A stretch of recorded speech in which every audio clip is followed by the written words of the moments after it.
Yang ingin saya tanyakan tentang perjalanan dari awal, mungkin story kecilnya aja gitu Pak, kayak kalau orang Indonesianya Mas Rustono atau apa, jadi konsultasi dengan SMP itu sangat berarti manfaatnya. Jadi itu yang harus sebagai kita orang yang mau usaha itu, kita konsultasi dengan orang yang sudah berpengalaman, itu sangat betul. manfaatnya sangat Karena gede. Jangan dia kita bisa apa itu tidak perlu gitu.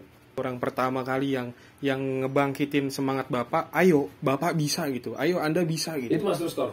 Oke. Saya punya cita-cita kalau udah ada lebih dari 3 orang, saya membuat Kabusigi Kaisa. Akhirnya terbentuk lah. Ya, terus nama Garuda. Kenapa kami pakai nama Garuda Seiko itu pun karena kami konsultasi dengan karyawan, gimana kalau pakai nama Indonesia, istilahnya nama yang ada kesan Indonesianya itu.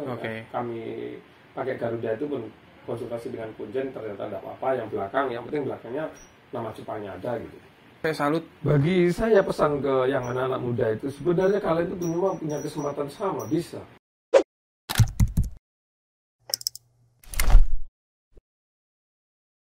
Konnichiwa, selamat siang. Hari ini hari Sabtu. Kebetulan gue mau ke salah satu perusahaan di daerah Yawata dan pemiliknya itu orang Indonesia. Ya, semoga bisa menginspirasi video ini. Tonton terus dan ikutin terus perjalanan gue hari ini. Nggak sabur.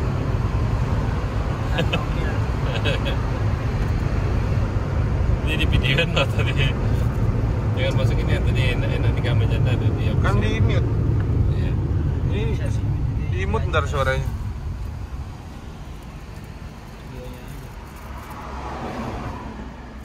Kasih backsound. Paling copyright. Enggak kan yang biasa-biasa. Itu gue udah berapa video kena copyright ya? Kenapa kata udah dipakai orang lain? Lagu orang.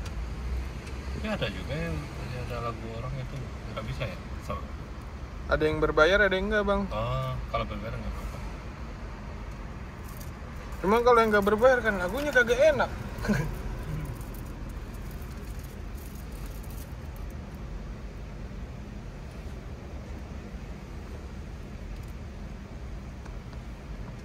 Jadi ternyata kalau kita capek itu kulit kita ini tegang ya, semua tegang.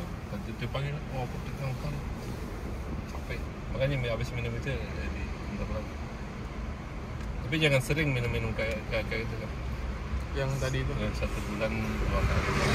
Kalau tiap hari kadang-kadang tubuh kita tuh manja kan, minta itu terus kan. Tergantungan. Jadi enak kan, jadi apa? Memang iya habis minum itu 1-2 jam paling itu kan vitamin kan. Besoknya minta lagi.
juga kan ada kamera speed.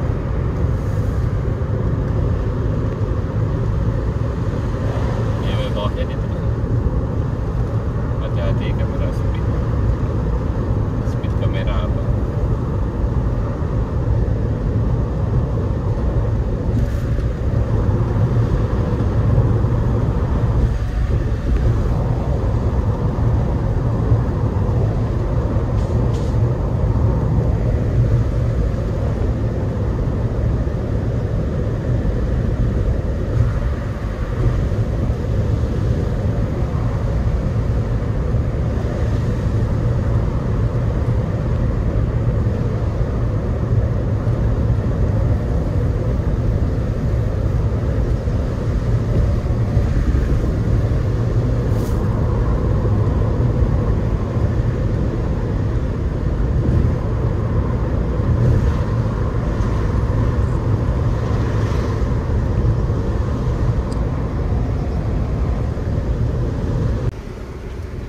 Kita masih di perjalanan, soalnya jaraknya lumayan, sekitar setengah jam dari tadi berangkat, jadi harus di skip. Kebetulan hari ini dianterin sama abang angkat, arigato nih, sama teman kerja juga yang punya anaknya perusahaan tempe nih.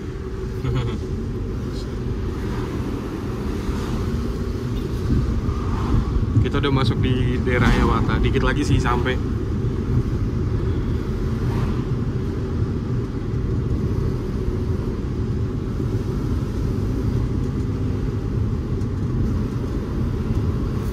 Terus emang di sini juga lingkungan pabrik, jadi banyak banget perusahaan-perusahaan.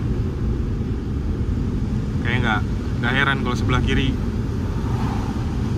kayak gini, ini perusahaan. Ini juga rata-rata perusahaan mobil sih, kayak spare part. Dan yang akan kita tuju ini adalah perusahaan spare part. Jadi beliau ini punya perusahaan namanya aja Garuda, Indonesia banget, dan hampir semua karyawannya orang Indonesia, orang Jepangnya cuma satu.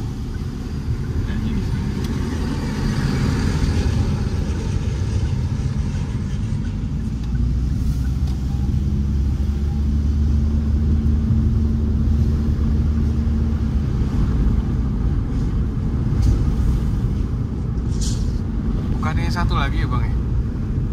Salah ya? Enggak, kalau seingat saya kayaknya satu lagi. Cuma mungkin ntar dari sini masih bisa lah. Ntar belok kiri kan.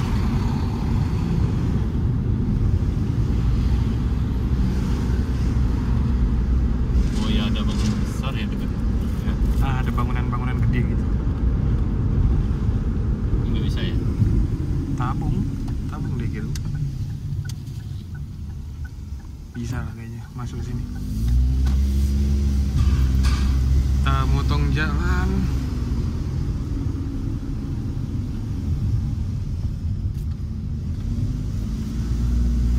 Kayak gini lah kondisinya. Nggak rame, nggak sepi. Mau hari kerja, mau hari libur, gini aja terus. Entah apa yang dia buat itu tuh sana. Kita belok situ. Kalau ini sawah bukan punya kakek gue lagi ya, nggak tahu punya siapa.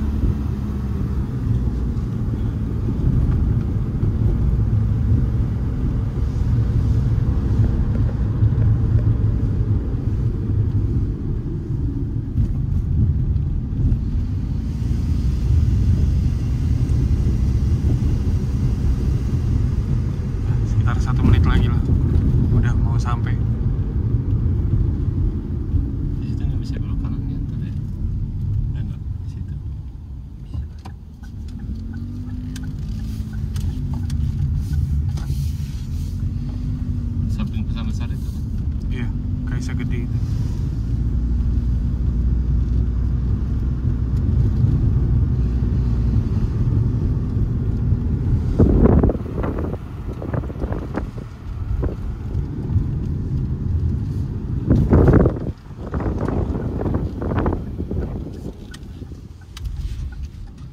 Nggak bisa keluar situ.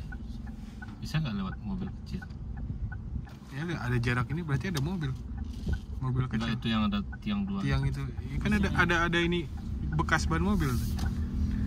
Mungkin dibuka kan.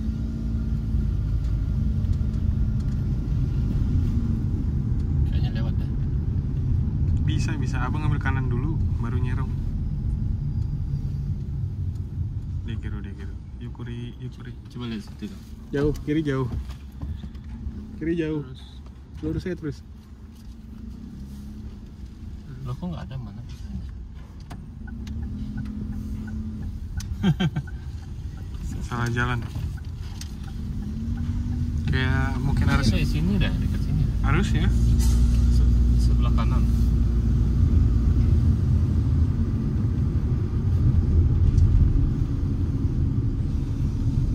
Kalau nggak ketemu, minta share aja.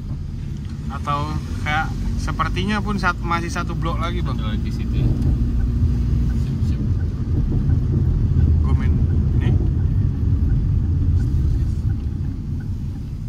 Itu dia tuh. Yos. Kiri kosong. Kosong. Ini bener-bener belok kanan. Dan nyampe. Ini ya. Ini BM berapa? Cuma 59. 59. Gimana? Ini ada Mostri kayaknya. Ada nih. Oh, baik dari sini dia. Kita udah sampai di depan perusahaannya. Ini dia perusahaannya. Untuk keseruan dan kelanjutannya kita masuk ke dalam ya.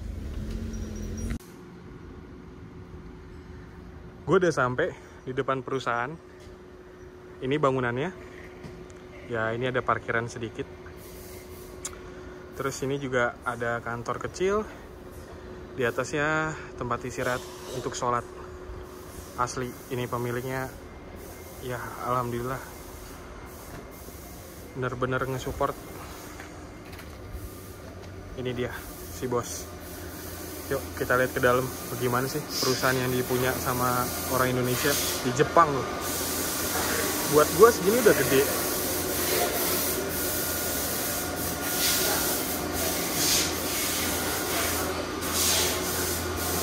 Ini salah satu karyawannya. Konnichiwa.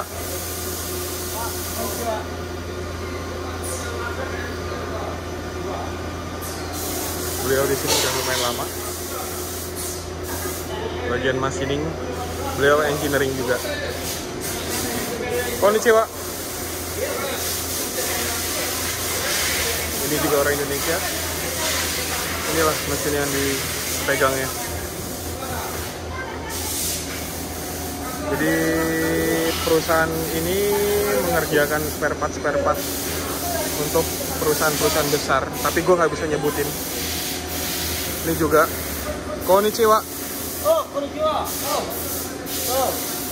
Sogashi desu ka?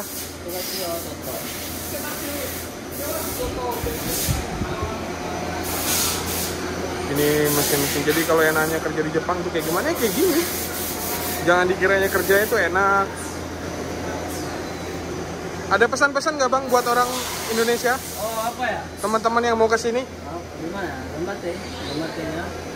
Ya, tapi yang harus di apa namanya? Yang harus ini ya di Jepang ini bukan enaknya ya. Tahu sendiri kan, berat, kerjanya berat. Terus harus disiplin baik waktu maupun kerjaan yang harus kita kerjakan. Oke. Makasih bang. Ya, sama-sama. Lanjut. Ini merupakan bagian spare partnya.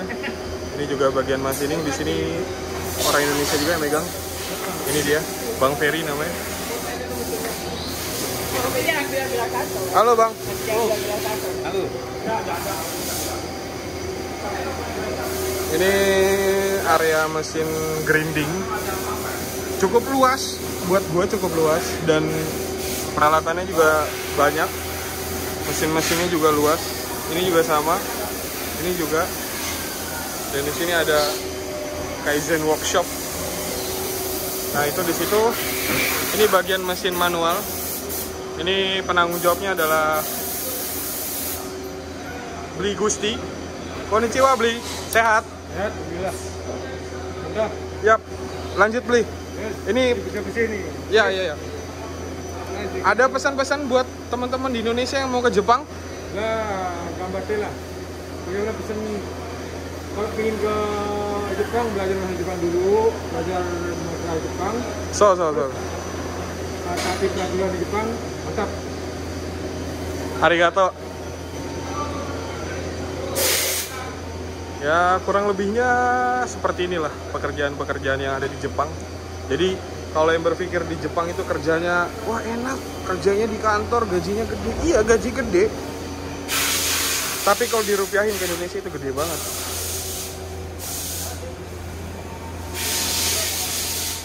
Ini tools dan sebenarnya ada beberapa yang nggak bisa gua ambil. Oke, selanjutnya kita naik ke lantai atas. Lantai atas adalah penyimpanan barang.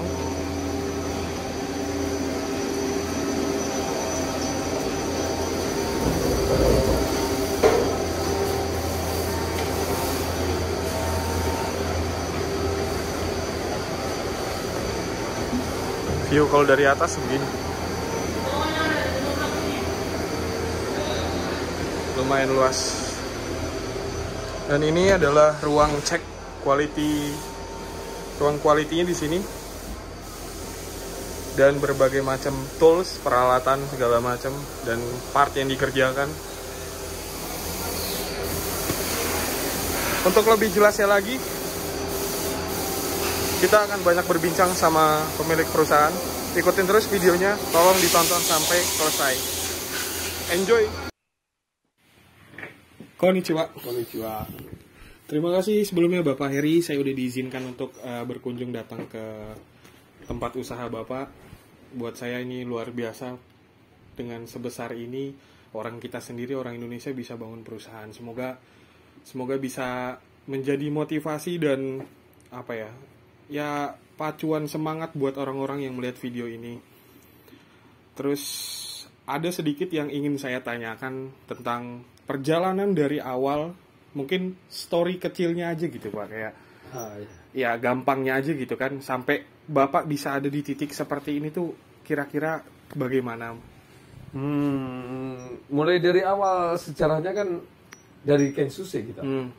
Awalnya Kensuse dari IMM yang saat waktu itu dia tetap di Yawatasi dan kerja di Osaka Steel. Selama 3 tahun. Dan kebetulan dapat jodoh istri orang Jepang. Wah mantep. Akhirnya ya balik lagi ke Jepang lagi karena ya punya istri orang sini. Dari situ saya tadinya juga ditawarin untuk kerja di tempat Kensuse saya itu, tapi saya tolak. Saya ingin coba nyari pekerjaan sendiri. Gimana berusaha sendiri nyari pekerjaan sendiri, dan waktu itu dapat istilah wawancara 3 tempat, sehari 3 tempat dan semua mensetsu ya Pak, kalau mensetsu istilah wawancara atau mensetsu itu langsung 3-tiganya diterima waktu itu.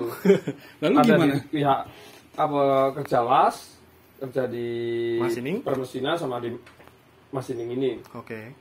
Dari saya pikir yang paling dekat dengan rumah yang saya pilih. Sebenarnya dari situ saya itu sebenarnya belum mau masuk, pengen sekali lagi melihat. Tapi tidak tahunya udah disiapin baju kerja sama pemainnya semua di pabrik itu. Saat itu memang pabrik keluarga istilahnya, cuma 3 orang. Jadi nggak banyak karyawannya. Dan itu Bapak orang Indonesia pertama dan ya, sendiri. Orang asing istilahnya. Adakah kesulitan nggak Pak?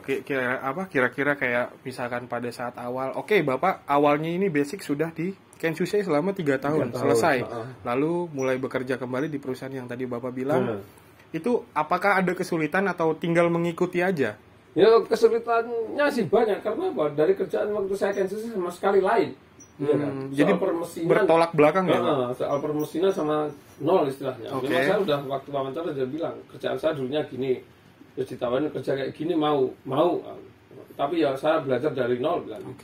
Begitu masuk ya memang karena kita sebagai orang asing dan di situ selama ini tidak pernah ada orang asing, jadi ya dilihat dengan mata kayak gimana lah, wajar lah itu. Tapi bagi saya bukan suatu masalah. Yang penting bagi saya juga ingin belajar permesinan ini dan ingin kerja di sini. Bagi saya tempat besar atau kecil itu tidak bagi masalah bagi saya. Justru di tempat kecil kita bisa belajar dengan fokus segala macam kerjaan gitu.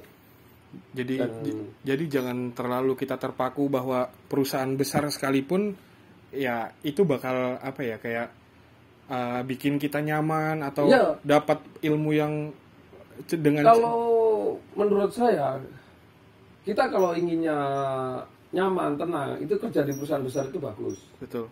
Cuma tapi kalau di satu sisi lain, kalau kita ingin bisa macam-macam, istilahnya kedepannya itu ingin usaha sendiri atau apa, itu harus di perusahaan kecil. Karena kalau di perusahaan besar kita kan monoton biasanya kan. Itu ya itu aja. Tapi kalau di perusahaan kecil, apa yang ada harus kita kerjain. Betul. Jadi kalau bisa digambarkan kayak segala sesuatu yang mungkin di perusahaan besar itu kita nggak bisa dapatkan di perusahaan kecil, tatoeba gini kan.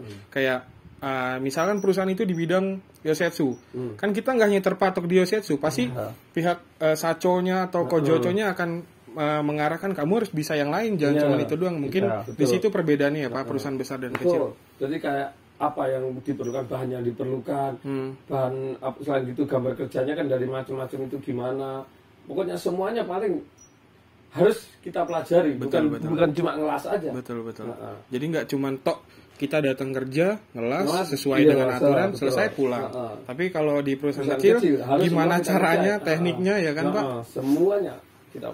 Dan memang tujuan saya utamanya memang ya, saya juga anak dari seorang wira swasta, seorang pedagang makanan. Istilah pedagang bakso orang tua saya. Jadi udah di dalam hati saya itu untuk jadi wira swasta itu memang sudah ada, kuat banget. Udah ada. Terus memang cita-cita saya kalau tidak sukses tidak bisa istilahnya membahagiakan orang tua saya, pikir saya dulu gitu. Tapi masalah ngomong-ngomong soal wira swasta, pernah nggak terfikirkan dari saat kecil dulu saya pengen buka usaha di luar negeri? Tidak pernah. Nggak pernah. Tidak pernah. Sama sekali kok di luar negeri.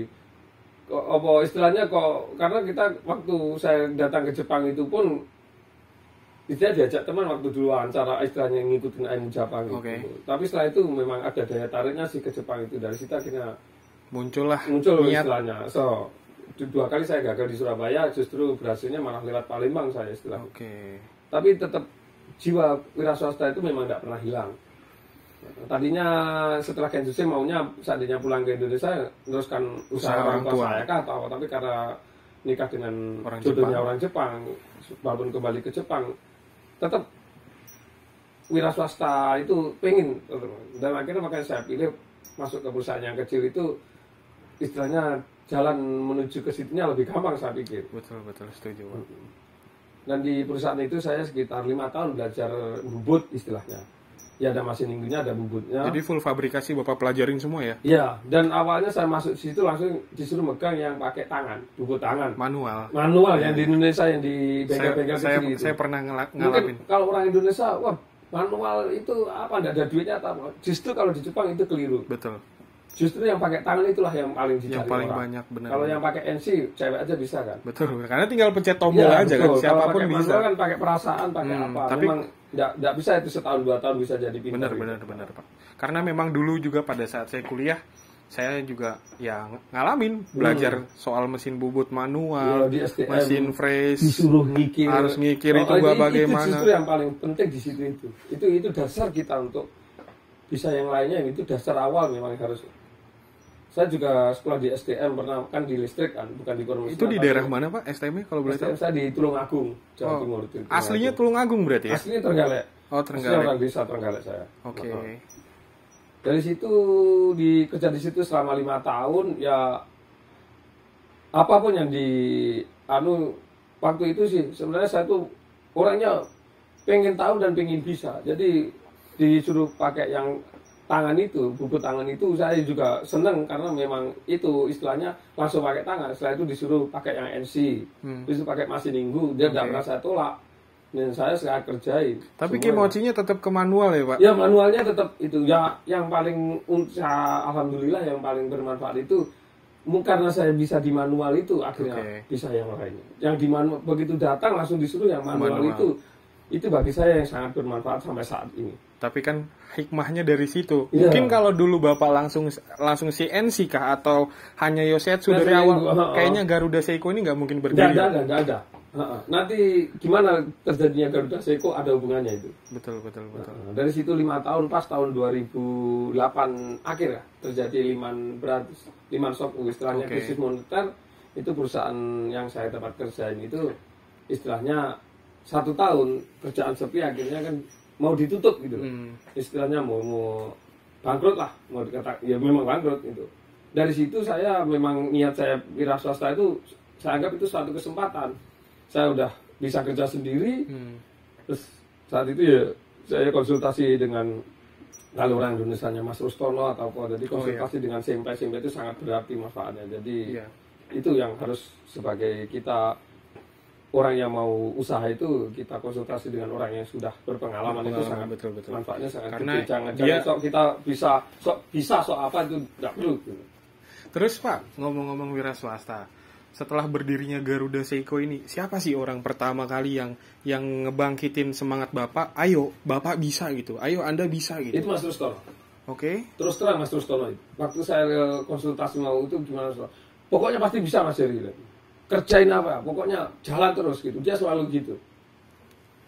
Jadi dia yang ngasih semangat saya terus. Pokoknya maju terus saja, apapun halangannya maju aja, pasti bisa. Gitu. Itu Mas Rustono itu lah. Saya makanya saya berutang budi sama Mas Rustono itu.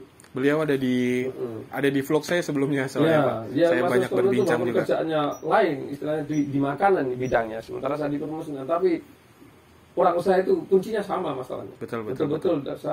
Walaupun bidang usahanya berbeda ya Pak. Betul, supportnya banyak sekali saya dari Rustono.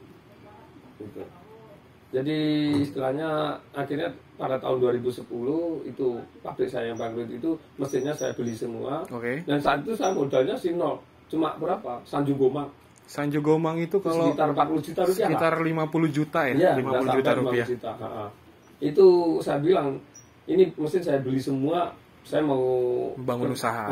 Mau usaha sendiri. Semuanya tadinya ya mertua apa semua berhalangan, hantai istilahnya.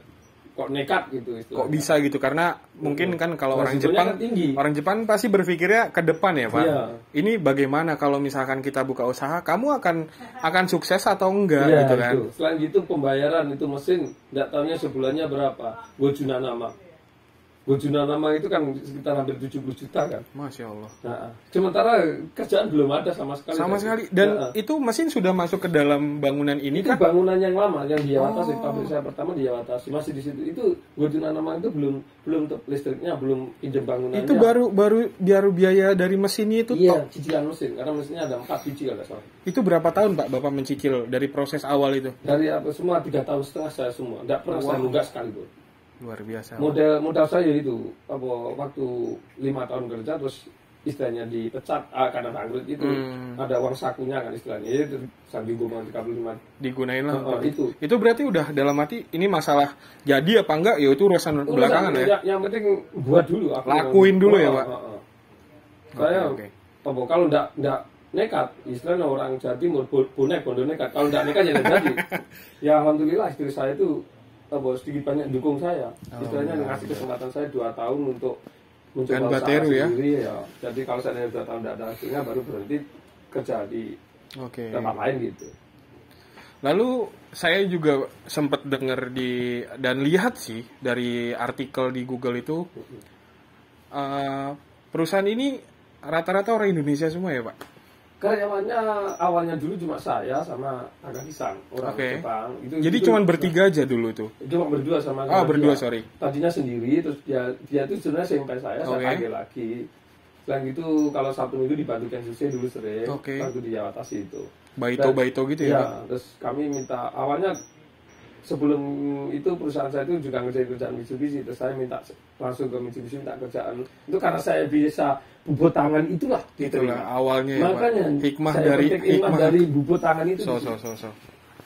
Jadi sebagian besar proyek yang Bapak kerjain di perusahaan ini full Mitsubishi kah? Perusahaan Mitsubishi? Hampir 70% Mitsubishi.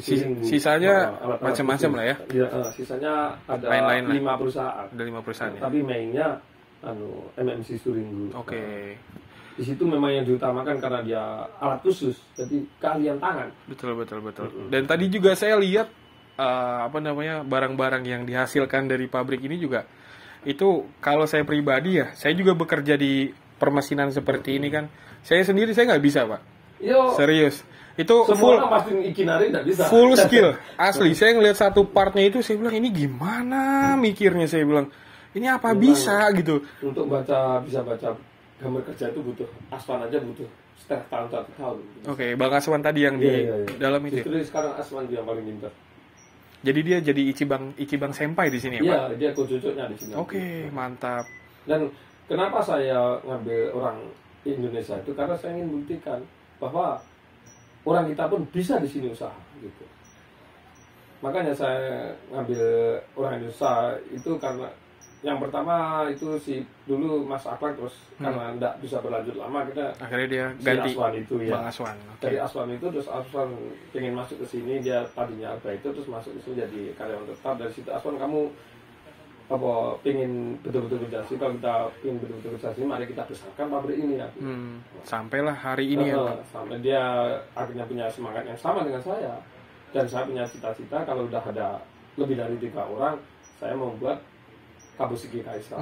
Akhirnya terbentuk lah. Iya, terus nama Garuda. Kenapa kami pakai nama Garuda Seiko itu pun karena kami konsultasi dengan karyawan, gimana kalau pakai nama Indonesia, istilahnya nama yang ada kesan Indonesianya itu. Kami pakai Garuda itu pun konsultasi dengan Punjen, ternyata tidak apa-apa, yang penting belakangnya nama Jepangnya ada gitu. Dari situ kita pakai nama Garuda Seiko. Ya, saya juga jujur saya salut dengan berdirinya Garuda Seiko ini, karena ya mungkin nggak semua orang bisa ngelakuin hal yang sama dan ada sampai di titik seperti Bapak saat ini gitu. Itu yang saya jujur saya salut. Bagi saya pesan ke yang anak-anak muda itu, sebenarnya kalian itu punya kesempatan sama, bisa. Mungkin kesempatan ada, Pak. Tapi jarang sebagian dari orang-orang kita, terutama teman-teman di Indonesia, ya kayak apa ya, kurang melihat ada peluang di sekitar kita gitu loh, Pak. Kalau menurut saya ya. Yang kedua kurang nekat. Tapi kalau boleh jujur, prinsip saya satu, Pak. N kuadrat, niat dan nekat. Itu yang saya pegang. Betul, niat dan nekat. Ada niat dan ada nekatnya ada jadi. Nggak nekat bisa. Aja kalau ada niat di tengah-tengah butuh asa. Ada kemauan tapi nggak bisa, itu juga nggak mungkin terjadi ya, Pak. Buktikan sebentar, ada tamu. Oke, sorry ada komersial break sedikit. Sorry, namanya banyak tamu ya. Iya, nggak apa-apa Pak. Monggo. Jadi masalah prinsip hidup yang tadi Bapak sampaikan soal niat dan nekat itu harus kita tanamkan lebih dulu ya, Pak. Ya. Jadi nggak usah mikir modal dulu atau apa. Yang penting punya niat dan nekatnya itu yang jalanin aja dulu. Dan apalagi yang anak-anak yang terutama ada di Jepang itu udah punya kelebihan kan. Satu, udah belajar soal kedisiplinan, soal kualitas. Kedua, modal juga udah pasti ada kan. Udah pasti lengkap. Jadi kurang apa gitu. Jadi nggak usah mikir yang panjang-panjang kalau mau usaha itu. Kalau mau usaha terlalu mikir panjang nggak jadi. Pasti ya. Nah, yang penting jalanin aja dulu. Tapi memang gini, Pak. Sebagian besar orang, terutama warga kita Indonesia, mindsetnya mungkin ada beberapa yang berpikir bahwa setiap usaha yang mau kita lakukan itu ya awali harus dengan ya pertama niat, yang kedua harus didukung dengan modal. Kadang yang terkendalanya di situ, Pak.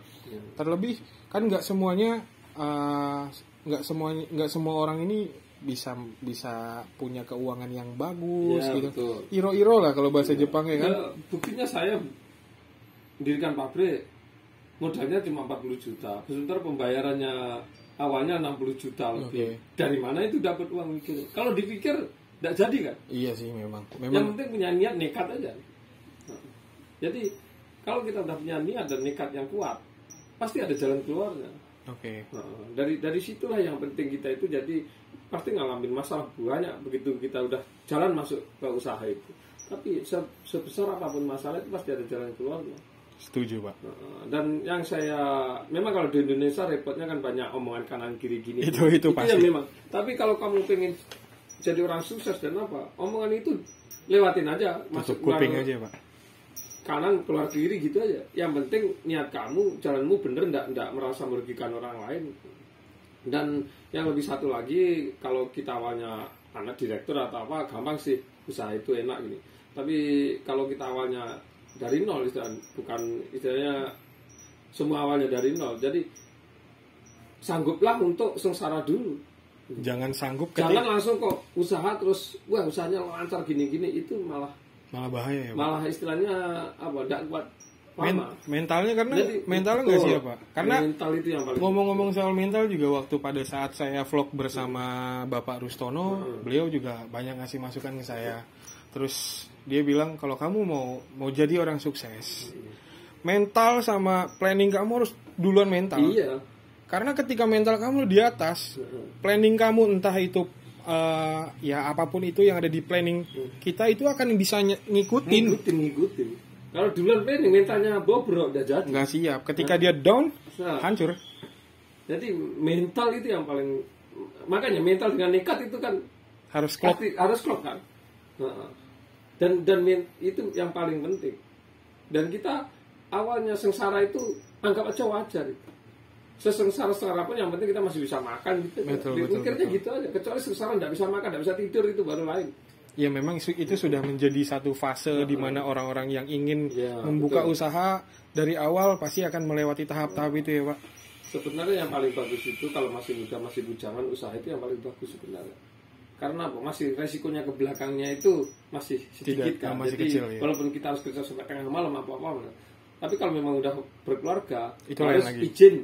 Istilahnya banyak hubungan dengan istri. Jangan ngelakuin dulu, udah jatuh baru minta maaf ya, Pak. Kalau ada dukungan dari istri, sengsara kita apapun. Dulu aku ngalami masa begitu saya buat usaha itu 6 bulan awal, dari 2 bulan sampai 6 bulan awal itu hampir-hampir tidak bisa tidur, tidak bisa makan, istilahnya karena stresnya minta ampun. Dan itu karena istri itu istilahnya dukung soal makanan, mijitnya, pulang rumah dipijitin gini. Waduh, luar saya biasa. Mulut itu sariawan terus-terusan itu. Jadi makan itu susah, tidur juga nggak bisa, nggak karena bisa. stresnya. Tapi kalau di situ kita nyerah ya tidak bakal sukses. Nggak bakal bisa sampai kayak Sampai saya hari ini. dokter itu bilang kamu harus opname 1 bulan. Saya bilang kalau saya opname pabrik saya berantakan. Kolaps. Ya, terus akhirnya saya minta diimpus dulu. Jadi rawat 1 jam rawat baru jalan berangkat kerja itu selama 10 hari terus-terusan karena hampir lubang lambung saya karena stres. Tapi saya nggak mau kalah dengan orang tua saya. Saya tahu betul waktu sengsaranya orang tua saya. Jadi saya kalau cuma segini aja nggak mau kalah saya. Jadi ketika orang tua kita sudah ada di posisi itu, gimana pun kita harus bisa ngelewatin ya, Pak? Kalau memang harus pengen lebih dari orang tua, kita harus ngelewatin. Apapun itu rintangan. Apapun rintangannya. Dan ya alhamdulillah begitu setelah 6 bulan itu sedikit demi sedikit udah kita bisa ngontrol kerjaan, ngontrol badan diri sendiri. Betul. Jadi usaha itu paling tidak itu jangan lihat setahun 2 tahun. Paling tidak setelah 3 tahun itu baru kelihatan ada hasilnya. Mungkin nggak kalau kita penilaian terhadap usaha yang mau kita bangun itu jangan dipatokin 1-3 atau 1-5 tahun gitu. Paling tidak 3 tahun. 3 tahun udah cukup 3 tahun cukup. Gitu. Tahun pertama itu kita lihat dasar aja, istilahnya yang penting jalan, istilahnya nggak usah mikir kok laba atau apa, yang penting perusahaan itu bisa berputar itu aja dulu. Betul Pak. Terus tahun kedua itu mulai ada peningkatan dikit-dikit, gimana seandainya ada uang yang lebih itu gimana cara muternya. Tahun ketiga gitu. Nah nanti kalau udah setelah tahun ketiga itu usaha udah mulai lancar, ke pemikirannya ke peminjaman uang ke perusahaan atau jadi ke bank. Usaha kita kalau udah jalan, jangan takut pinjam duit ke bank. Gimana usaha kita tuh untuk besarkan. Makanya saya pun beli mesin tahun ini, beli mesin tahun depannya juga beli mesin langsung 3. Karena apa ya, yang masuk karyawan saya orang muda, jadi gimana masa depan mereka kita harus pikirkan. Tanpa nggak masuk mesin baru kita ya begitu-gitu. Nah, begitu-gitu aja. Dan resikonya beli mesin nggak mungkin kan kita beli nggak punya duit. Betul. Tapi makanya kita kerjasama sama bank. Selama kita masih minjem dikasih, berarti kita masih nggak usah mikir pusing-pusing. Tapi semenjak berdirinya perusahaan ini sudah berapa tahun, Pak? Kalau boleh tahu? Saya mulai itu pas tahun 2010. Oke, start 2010 bulan 1. Start. Oke, berarti kurang lebih udah hampir 11 tahun ya, Pak. Terus itu selama 11 tahun, sorry, saya potong. 11 tahun itu kan pasti ya tadi Bapak bilang kan di tahun pertama kita banting tenaga segala macam, pikiran. tanpa harus mengharapkan hasil yang besar berapanya. Terus dari tahun berikutnya, adakah di tahun-tahun yang benar-benar bikin Bapak tuh, oh ini loh, saya bisa maju gitu loh, oh ini loh di sini loh. Itu kira-kira di tahun berapa, Pak? Ya mulai setelah tahun ketiga itu. Berarti kelihatan ada sedikit progresnya kelihatan ya. Dari istilahnya dari pendapatan itu ada sedikit ada uang lebih itu. Istilahnya uang yang lebih itu gimana kita pakai? Kita gunain. Jangan kita pakai untuk royal atau apa. Okay. Kita simpen untuk perusahaan kita yang kedepannya itu. Jadi muter lagi ya, Pak? Iya, sebisa mungkin uang yang lebih itu kita putar lagi. Tapi kan kadang gini, Pak, orang ketika melakukan sebuah usaha terus sudah mendapatkan profit, dia kan pasti, aduh enak nih. Ada aja gitu keinginan, pengen beli ini pengen beli itu Itu bagaimana Bapak bisa bisa ngatur itu semua gitu loh, Pak? Bisa ngatur itu semua, makanya kalau kau udah bisa kerja, uang, jangan kau jadi seorang direktur atau sambil megang uang. Istilahnya uang perusahaan kau pegang sendiri. Itu nggak bagus ya, Pak? Akhirnya kita kerja malas, gampang kena goda.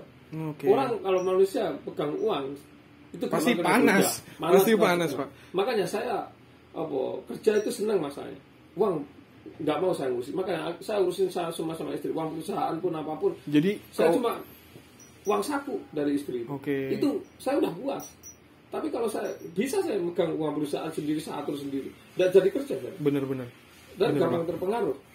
Tapi memang kebanyakan orang ya iro-iro juga ya tadi Pak. Iya.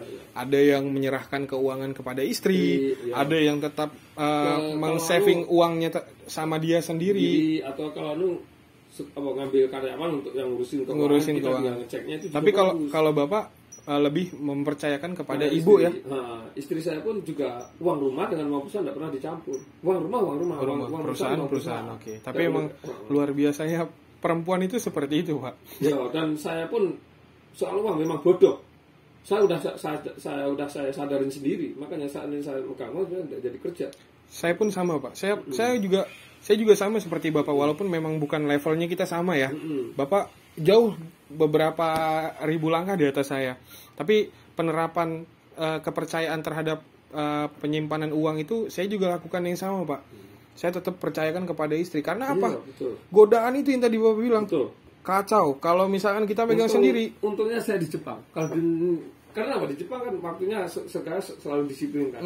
Istilahnya untuk keluyar-keluyur gitu hampir-hampir tidak ada kan. Tapi kalau di Indonesia mungkin saya pun juga kena godaannya paling kuat gitu. Pasti, dan Pak. Sendiri ya orang kalau udah jalan-jalan bawa duit pikirannya pasti udah kemana-mana. Walaupun maksudnya bukan goda wanita atau pengen beli barang ini, pengen ini itu gitu. Terutama barang lah ya. Ya kalau wanita itu ya. Kalau wanita berpikir ke belakang dulu kan. Betul. Ke depannya nanti gimana, jadi betul-betul gitu. Dan memang sebisa mungkin walaupun kita tahu keuangan perusahaan, nggak usah ngurusin langsung, cuma kita ngecek aja dari jauh. Cukup tahu aja. Nggak apa-apa gini-gini. Dan yang kedua, kalau memang mau usaha, betul yang saya betul-betul terapkan, apalagi kayak di negara Jepang, apa dia selalu barangnya dipercaya dimanapun itu karena apa? Betul-betul jaga kualitas dan ngerjain barang 1-10 pun kualitasnya harus sama. Jadi kalau misalkan satu rusak dari 10 item, berarti sisanya rusak semua ya, Pak? Jadi buat satu bisa segini, yang semuanya harus sama. Gitu. Jangan contohnya aja bagus, belakangnya semua makin turun. Makin turun. Dan kalau kita bisa jaga kepercayaan, akhirnya kalau kita udah dipercaya, istilahnya konsumen, dipercaya bank atau enak kita jalan gitu, usaha itu enak. Lancar semua ya, Pak. Istilahnya kalau udah dapat kepercayaan, insya Allah gitu. Saya pun kerja pun nggak pernah saya nyari kerja sendiri itu. Tahu-tahu datang aja ya, Pak? Iya, tahu-tahu datang, ada yang kenalin, ada yang gini, tahu-tahu datang, gini tolong kerja ini saya terima. Tapi kalau saya cari sendiri hampir-hampir nggak pernah. Muri sih. Kayaknya agak sulit tuh. Jadi yang penting kita jaga kepercayaan. Dan makanya kalau usaha di Indonesia sebenarnya kalau untuk cari uangnya gampang di Indonesia terus terang daripada betul setuju, Pak. Cuma godaan lebih kuat karena dan gengsi. Itu dia. Paling godaan itu yang paling kuat gengsi gitu. Betul setuju, Pak. Jadi semua itu kalau pengen enak ya harus berusaha 2 kali lipat dari orang biasa. Itu kuncinya ya. Kita karena orang nggak punya, kalau pengen enak dari mana istilahnya enak yang ngomong gitu kan. Saya juga sama, Pak. Saya juga bukan dari berdoa orang. Terus nggak usaha ya juga percuma. Percuma. Jadi berusaha sambil berdoa. Terus prinsipnya tadi niat sama nekat. Insya Terus, Allah. dan kalau usaha, begitu usaha kok dilalah langsung usahanya enak, semua baru usaha 3 bulan 4 bulan atau setahun udah berlaba gini enak, itu harus lebih hati-hati, malah lebih hati-hati saya bilang, karena kalau usaha kita tuh tahu usaha enak, yang iri banyak. Betul. Itu yang pengen ngikutin usaha kita banyak. Jadi kita harus lebih berhati-hati. Jangan kok karena usaha kok lancar dapat, jangan langsung bangga ya. Tapi itu harus lebih 2 kali lipat hati-hatinya. Tapi memang apa ya? Kalau terutama di negara kita sendiri memang pelaku usaha itu ya godaannya, rintangannya itu kalau nggak perempuan, orang yang sirik sama kita, ya kan? Ya karena ya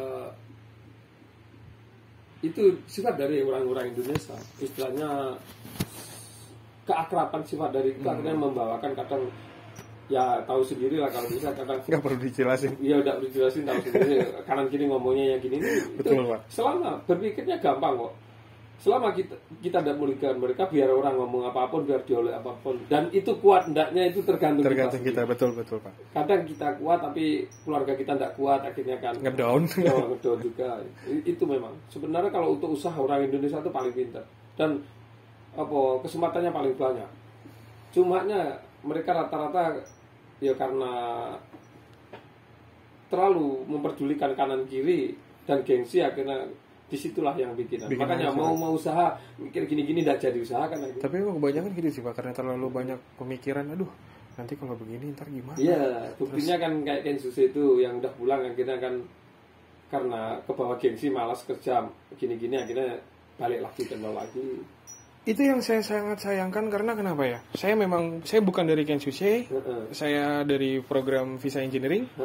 Saya melihat teman-teman saya ketika mereka pulang setelah 3 tahun dari sini, mindset mereka pasti akan berpikir gimana caranya saya harus bikin usaha, saya harus bikin usaha. Cuman mereka belum berpikir ke depannya itu gimana. Dia harus kan yang harus kita lihat itu kan, pertama kondisi keuangan, terus yang kedua kondisi di Indonesia saat ini tuh gimana, lagi baik-baik aja kah atau tidak gitu kan. Kadang itu yang mereka kelirukan. Sebenarnya rencana itu sebelum pulang udah dimatangkan di sini. Uang kan udah ada. Cuma mau gimana, begitu pulang tinggal kita pelajari dulu. Jangan langsung action. Semama kita mau buka usaha peternakan ayam. Betul. Kita kerja aja dulu di peternakan ayam. Selama setengah tahun, entah digaji berapa tidak masalah, kamu punya uang. Walaupun digaji 1 bulan 100.000 tidak masalah. Yang penting kan ilmunya. Betul. Kamu ilmu nol kan. Di Indonesia sekarang gimana tidak tahu kan. Tapi kebanyakan banyak ya. Jangan kok usaha mempercayakan orang, pakai orang percayakan kamu modalin. Ya kami digoblokin aja istilahnya. Tapi emang banyak yang kayak gitu. Ya tahu sih pengennya kita modalin, maunya jadi enak, tahu-tahu tiap bulan terima duit. Nggak ada usaha yang model gitu tuh nggak akan lama. Ada Pak, miara tuyul. Makanya itu kita juga harus terjun sendiri. Jadi seandainya ada masalah apa-apa, kalau kita udah tahu sendiri tahu kan. Begitu mempercayakan orang, kalau kita udah tahu sendiri ditipu orang tahu. Seandainya kita beli truk, suruh nyupirin orang, kita cuma di rumah aja. Truk itu rusak apa bilangnya truknya rusak gini-gini habis gini, karena kita tidak tahu saja bayar kan. Tapi kalau kau supirin sendiri dulu setahun 3 tahun kita tahu permasalahannya, tahu di jalan itu ada apa-apa, mesti berapa jam nyampe gini net. Akhirnya kan seandainya ditipu pun udah tahu kita, karena kita udah bisa nge-breakdown sendiri dari masalah itu Pak. Jadi sesekali walaupun kita itu udah seandainya posisinya di atas, tetap ngecek usaha kita itu tetap. Jadi jangan pure sepenuhnya percaya kepada ini ya Pak. Makanya saya bilangin usaha itu dari nol kita kerjain sendiri, itu seandainya ada apa-apa tahu. Oke. Seandainya saya kayak anak buah saya, seandainya ada, walaupun saya tinggal, seandainya kok gini-gini tahu saya. Jadi ini kok cuma segini sehari dapatnya, kok cuma gini, pasti kerjanya nggak sungguh-sungguh ya. Tapi karena mereka udah saya percaya, sekarang udah walaupun karena udah saya percaya dan mereka pun betul-betul jaga kepercayaan, jadi saya pun tenang, mereka pun juga tenang. Tapi memang karyawan Bapak ini kalau saya lihat ya, memang orang-orangnya ulet sekali Pak. Ya, tekun. Memang karena mereka punya niatnya ke depannya sama, dan saya bebaskan. Gimana sistem kerja, gimana saya bebaskan. Oke. Soal sambil nyanyi, sambil apa, yang penting kerja-kerja, disiplin. Soal yang bahaya juga karena kita kerja di negara Jepang ya, kita harus sesuaikan itunya. Cuma kebebasan biar tidak stres apa, terserah saya. Tapi memang jarang sih untuk pemberian kebebasan terhadap karyawan itu kan, karena mungkin ya ini kan perusahaan orang kita sendiri. Beda halnya dengan perusahaan Jepang karena asli. Kan ada yang tidak enak nanti yang ini orang Jepang pun juga ada kan, tapi kan mereka pun ngerti kan, karena dari awal makanya komunikasi itu penting. Iya, Pak. Komunikasi antara karyawan dengan itu, seandainya ada keluhan apapun kita terima, gini baiknya gimana. Jadi jangan disono maaf gitu aja. Terus satu-satu kita pertanyakan, seandainya kita belikan mesin untuk satu ini, kamu pengen gini ya, nanti saya usahakan belikan mesin, makanya satu-satu saya belikan kan. Jadi mereka punya tanggung jawab sendiri. Tanggung jawab dan punya ke depannya bagus. Oke, paham. Jadi tidak monoton, saya dibelikan mesin ini, akhirnya juga ada semangat juga kan gini. Itu karena kebutuhan mereka banyak itu korekara, anaknya kalau udah mulai SMP SMA. Jadi untuk saat ini memang pabrik kita banyak utang, gaji kalian belum terlalu bisa tinggi, bonusnya belum terlalu tinggi, karena posisinya pada baru-baru kan nanti sekitar 5 tahun lagi udah mesin itu udah mulai sudah lunas, sudah selesai kan, gitu. Walaupun kita mikir mesin yang berikutnya udah posisi perusahaan kita udah sedikit grow up itu untungnya juga ke kalian. Setuju. Jadi semua harus di planning, dan kalau bisa komunikasi dengan karyawan, planningnya gini. Jadi mereka pun diikut sertakan gitu. Jangan kok ini perusahaan saya, bukan, ini perusahaan kita semua, bukan perusahaan saya sendiri, perusahaan kalian. Jadi mereka tetap merasa diakui ya Pak. Iya, jadi walaupun saya direktur, tapi tanpa kalian pun saya juga tidak bisa gini. Betul. Ini milik kalian semua.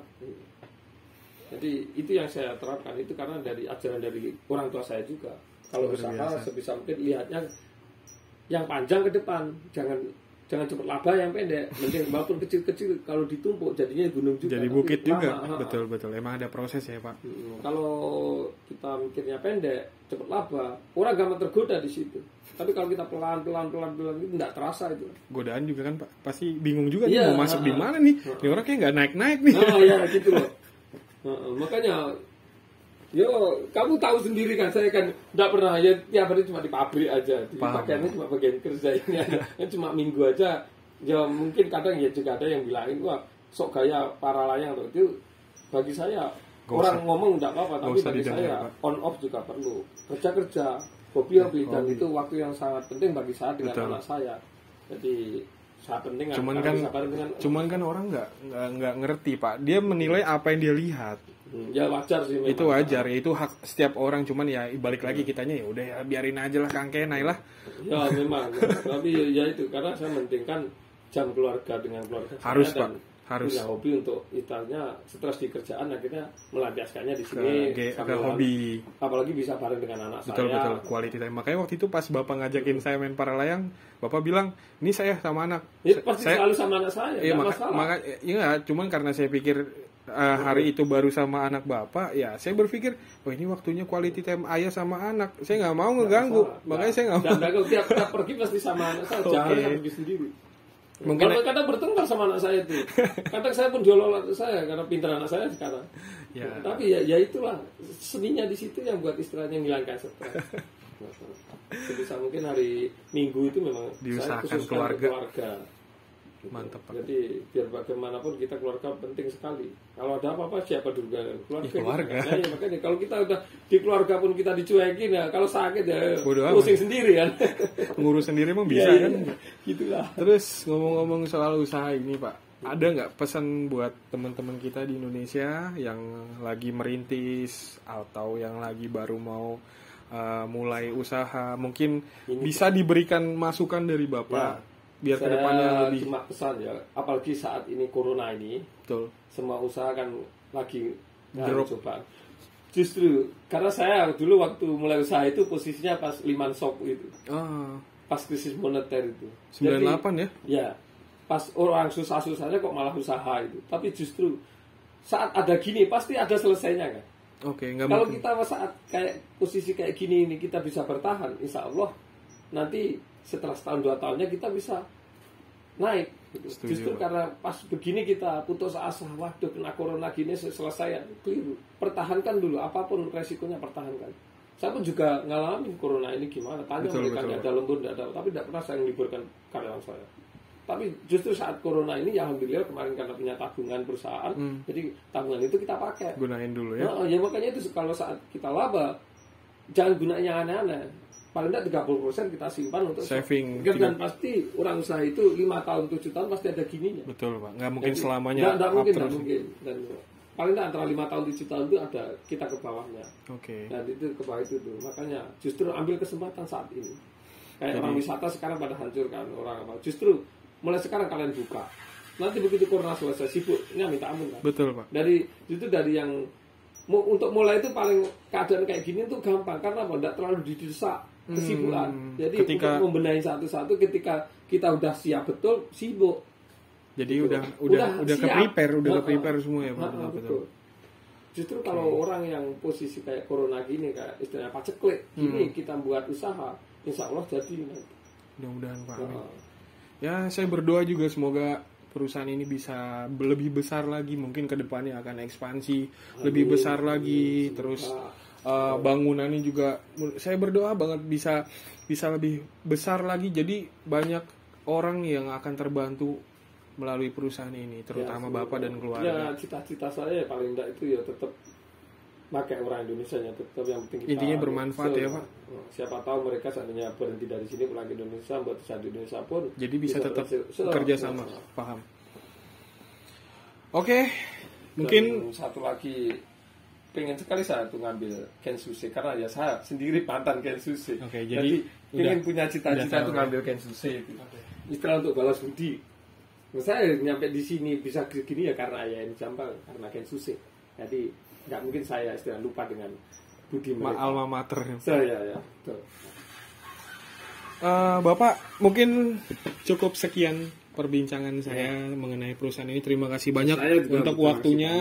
Semoga semakin sukses, semakin berjaya, semakin bisa bermanfaat buat orang banyak ke depannya. Terima kasih sama sehat-sehat terus buat Bapak dan keluarga. Saya pun juga minta maaf kalau di kata-kata saya ada yang terlalu keras atau apa ya. Saya tidak punya niat yang macam-macam. Cuma biar pada anak muda itu lebih semangat. Ya itu kan tujuannya video ini saya buat apa Pak? Itu kesana tujuan saya. Mungkin kalau orang ngelihatnya apaan sih cuman ngomong-ngomong doang. Kalau mereka dengerin, mereka bisa ambil hikmahnya dari pembicaraan kita hari ini. Itu akan jadi motivasi buat mereka maju Pak. Ya semoga aja itu bisa jadi motivasi atau apa. Cuma ya saya sadar saya itu orang Jawa Timur. Kadang kalau ngomong memang cepat. Gak masalah. Gak masalah.